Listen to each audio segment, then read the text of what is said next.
لفظ روٹ جاتے ہیں۔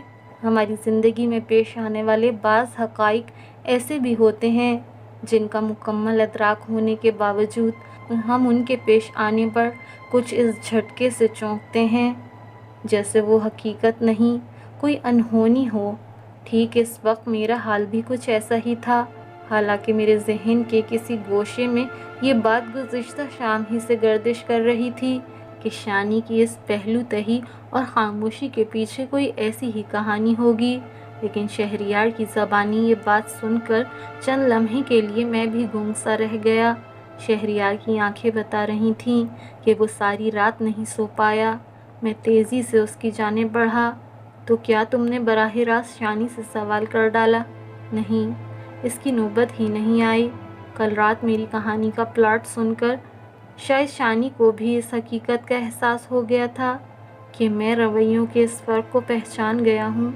وہ بہت شرمندہ تھی کہ یہ بات بتانے میں اتنی دیر لگی، حالانکہ اس کی اپنی نیت بھی یہی تھی کہ وہ کسی مناسب موقع پر یہ راز کھول دے گی کہ شہریار کو شروع میں فون کرنے والی شانی نہیں دھانی تھی۔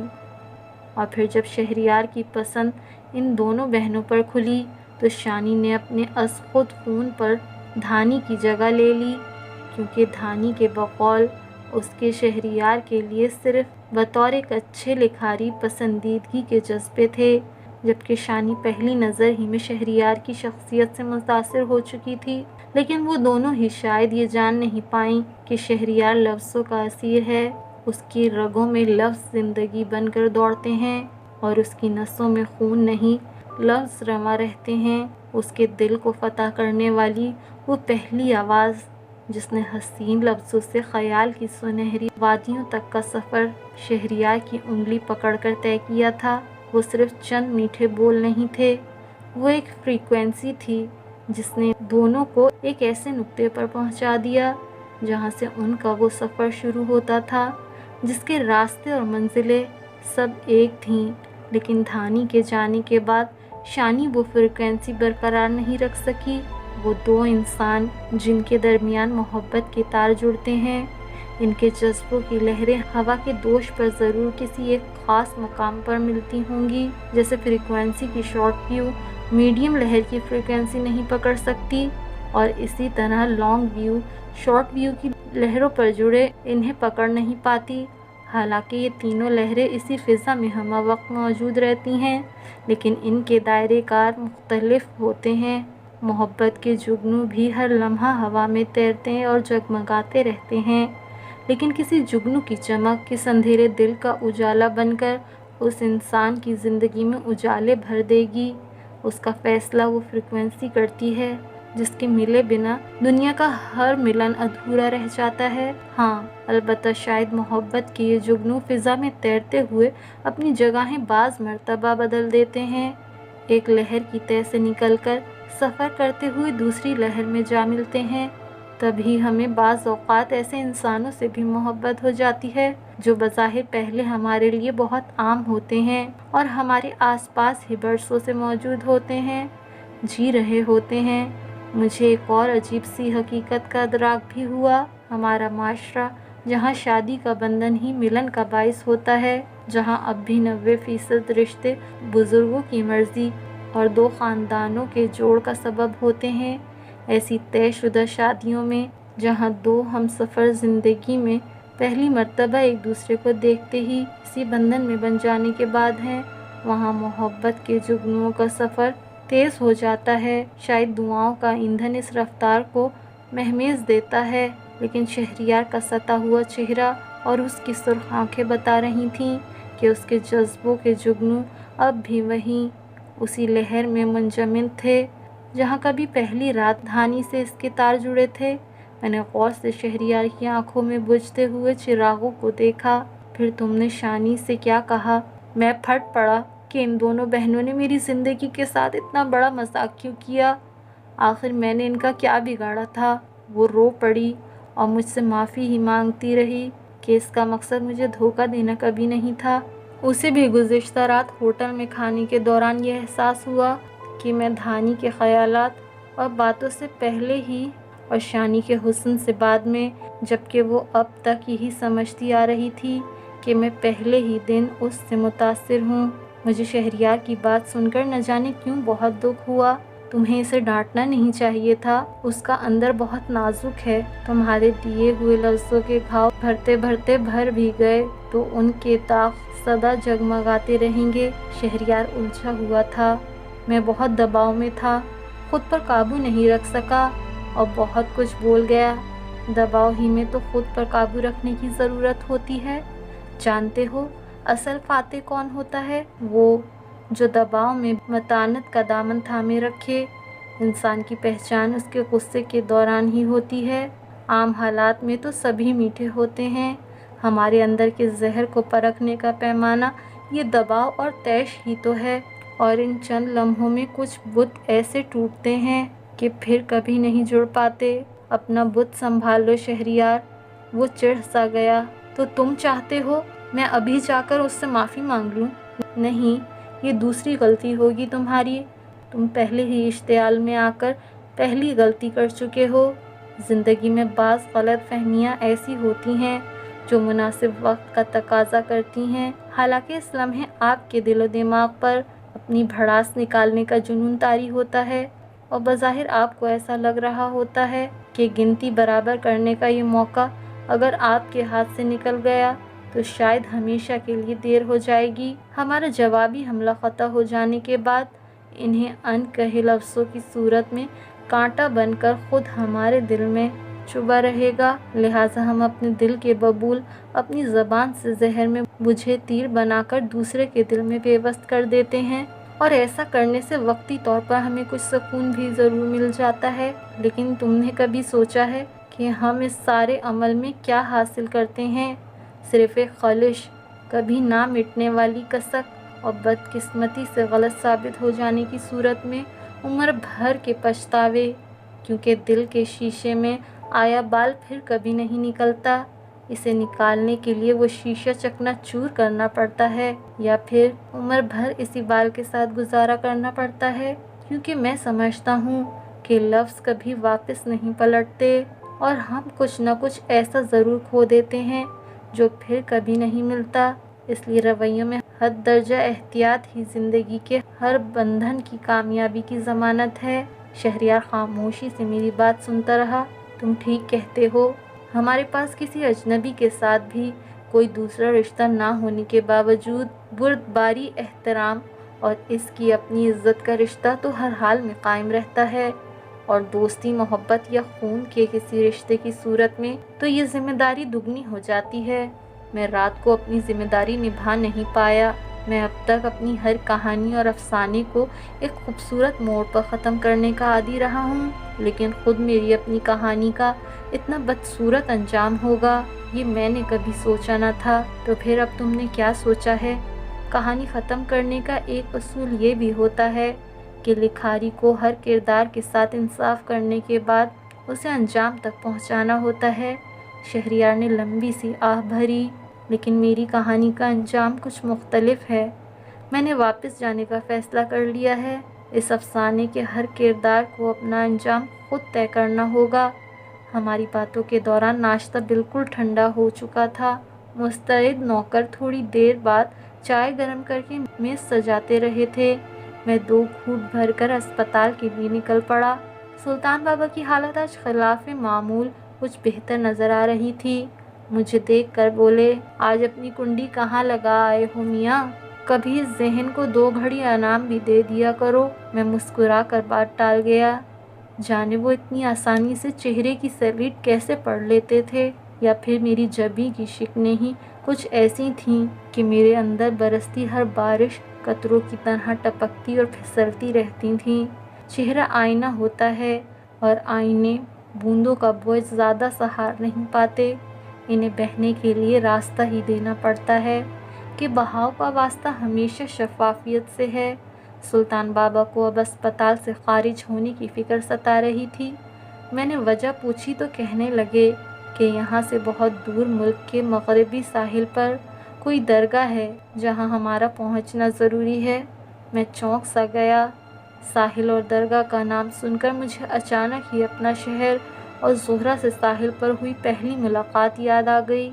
میرا شہر مشرقی ساحل پر تھا اور سلطان بابا مغربی ساحل کی جانب بسے ہوئے شہر کی طرف کوچ کرنے کا ارادہ رکھتے تھے۔ انہی لہروں کی دوسری پار وہ بھی تو رہتی تھی۔ اس سمندر کے دو کناروں کی لہریں بھی تو آخر کبھی نہ کبھی ایک دوسرے سے مل جاتی ہوں گی۔ جانے ہمارے مقدر کی لہریں کب آپس میں جڑ پائیں گی۔ میں نہ جانے کن خیالات میں کھویا ہوا تھا کہ مجھے سلطان بابا کی آنکھ لگنے کی خبر بھی نہ ہو سکی۔ سپہر کو شیخ صاحب کا ڈرائیور مجھے لینے آیا تو میں چاہتے ہوئے بھی اسے واپس نہیں بھیج پایا۔ یہ سلاخیں اور قید خانے ہمیں کیا قید کر پاتے ہوں گے؟ اصل قید تو مروت اور وزاداری کی ہوتی ہے۔ میں گھر پہنچا تو ہلکی بوندا باندی شروع ہو چکی تھی اور موسم کے انہی تیوروں کے باعث آج بڑے والے شیشے کے کمرے میں چائے کا اہتمام کیا گیا تھا۔ شہریار سمیت شیخ صاحب کا سارا خاندان موجود تھا۔ برستے موسم کی مناسبت سے ہلکے پھلکے پکوان میز پر سجائے جا رہے تھے۔ ہمارے اندر موجود ذائقوں کا تعلق باہر کے موسموں سے کیسے جڑ جاتا ہے، یہ میں کبھی سمجھ نہیں پایا۔ دونوں بہنیں اور شہریار کے رویوں میں تناؤ ان کے بے حد چھپانے کے باوجود محسوس کیا جا سکتا تھا۔ شیخ صاحب نے غور سے ان تینوں کی طرف دیکھا۔ کیوں بھائی، کوئی زر جنگ چل رہی ہے کیا؟ تم تینوں آج بے حد خاموش ہو۔ وہ تینوں ہی کچھ گڑبڑا سے گئے۔ شہریار جلدی سے بولا، ایسی تو کوئی بات نہیں، کبھی کبھی موسم کچھ بولنے کی اجازت ہی نہیں دیتا، لفظ خود بوندیں بن کر بہہ جاتے ہیں۔ شیخ صاحب کی زبان سے بے ساختہ داد نکلی۔ بھائی واہ، کیا بات کہی ہے، خاموشی کا حق ادا کر دیا۔ کبھی ہم بھی ان برستی بوندوں کے لیے کچھ ایسے ہی خیالات رکھتے تھے۔ عبداللہ میاں، تم ہی کچھ کہو۔ ان تینوں نے تو بارش سے شرط باندھی ہے۔ دھانی نے چونک کر باپ کو دیکھا۔ شیخ صاحب تناؤ محسوس کرنے کے باوجود بڑی خوبصورتی سے ٹال گئے تھے۔ میں نے بات جوڑی، مجھے ایسا لگتا ہے کہ کچھ موسم ایسے ہوتے ہیں جو ہم سے تمام گلے شکوے بھلا کر بس اس موسم میں ڈوب جانے کا تقاضا کرتے ہیں کہ موسم بھی تو ایک نعمت کی طرح ہوتا ہے۔ کفر نعمت ہو تو موسم ہم سے روٹھ جاتا ہے اور پھر بہت دنوں تک وہ ہمارے کمرے کی کھڑکی پر دستک نہیں دیتا، بس دبے پاؤں خاموشی سے ہی باہر گزر جاتے ہیں۔ اب چونکنے کی باری شاہانہ کی تھی، جبکہ مخاطب شہریار تھا، جس نے ہلکے سے نظر اٹھا کر میری جانب دیکھا اور پھر چائے کی پیالی سے اٹھتی بھاپ اس کے عقب میں گم ہو گئی۔ باہر گرتی بوندوں نے اب باقاعدہ جل تھل کی شکل اختیار کر لی تھی۔ باہر باغیچے میں ایک جگہ پر پانی کا جوہر سا بنتا دیکھ کر میرا بہت شدت سے جی چاہا کہ میں کاغذ کی چھوٹی سی کشتی بنا کر اس میں چھوڑ آؤں اور پھر اپنے بچپن کی طرح ہاتھ کی چھتری بنا بنا کر گھنٹوں خود بھیگ کر اس کشتی کو بھیگنے سے بچاتا رہوں، حتیٰ کہ شام ڈھل جائے اور سرمئی بادلوں کی چھپی اندھیرے میں مما کہیں سے مجھے ڈھونڈتے ہوئے وہاں نکل آئیں اور میں ان کی انگلی تھامے ہوئے گھر کی جانب جاتے ہوئے بھی مڑ مڑ کر اپنا سفید ڈوبتا سفینہ دیکھ کر آنکھوں سے موٹے موٹے آنسو ٹپکاتا رہوں۔ اتنے برس گزر جانے کے بعد بھی میں آج تک یہ سمجھ نہیں پایا تھا کہ کاغذی سفینوں کو تو ڈوب ہی جانا ہوتا ہے، پھر چاہے وہ سفینہ کسی نازک رشتے ہی کا کیوں نہ ہو، جیسے اس وقت شانی اور شہریار کے رشتے کی کشتی ڈوب رہی تھی۔ ہم کسی کے کتنے بھی قریب کیوں نہ ہو جائیں، کسی کو کتنا ہی اپنا کیوں نہ مان لیں، اگر وہ رشتہ کاغذی ہو تو سفینے ڈوب ہی جاتے ہیں، لفظ روٹھ ہی جاتے ہیں۔ ایک لمحہ پہلے وہی انسان جس پر ہمارا کامل یقین، مان اور بھرم ہوتا ہے کہ بس وہی تو ہے جو ہمیں اس دنیا میں سب سے زیادہ جانتا اور سمجھتا ہے، اگلے لمحے ہی ہمارے لیے دنیا کا سب سے انجان شخص بن جاتا ہے۔